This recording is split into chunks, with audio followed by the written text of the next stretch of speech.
Have you also purchase the flat and आपको अभी तक उसका पोजेशन नहीं मिला है, then you must know what legal action you can take against them.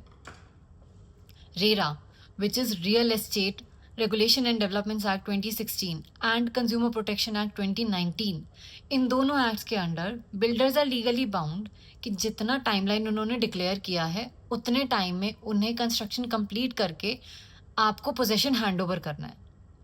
If they doesn't do so, then what you can do, firstly आप RERA में complain कर सकते हो, उसमें आप डिलेड पोजेशन का इंटरेस्ट क्लेम कर सकते हो. सेकेंड ऑप्शन ये भी है कि इफ़ आप चाहो तो आपने जितनी भी अमाउंट उन्हें पे की है आप कंप्लीट रिफंड ले सकते हो.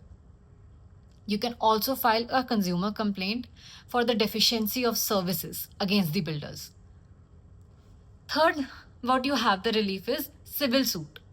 आप स्पेसिफिक परफॉर्मेंस और डैमेजेस क्लेम करने का सिविल सूट फाइल कर सकते हो. And the fourth and the most important one, insolvency. You can file an insolvency against the builder, but there is one thing that you must know. Insolvency file करने से पहले आपका जो principal claim है that must be more than 1 crore. Either आपका जो flat है या आपका जो भी घर है जो आपने लिया है उसकी ही प्राइस 1 करोड़ से ऊपर की है, और एल्स आपके पास सेकेंड ऑप्शन ये है कि आप और भी जितने भी होम बायर्स हैं उन्हें साथ में जोड़ लो.